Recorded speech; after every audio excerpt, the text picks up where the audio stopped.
এখন আত্রসির কণ্ঠে আমার বড় ভাই আলামিন আপনাদের দেখাবে দাড়িপাল্লা মার্কায় ভোট দেওয়ার একটা মানে সুন্দর একটা গান টাইপের একটা কিছু বলে শোনাবে। হ্যাঁ বলেন। আমার বাংলাদেশে জামাত ইসলাম ক্ষমতায় গেলে কোরআন আইন বাস্তবায়ন হবে সংসদে হাইরে কোরআন আইন বাস্তবায়ন হবে সংসদে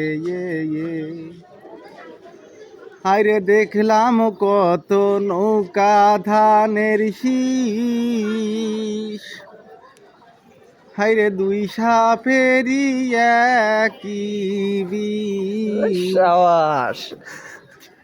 এবার দাড়ি পাল্লাই ভোট মারিয়ে দাড়ি কাটি দাও।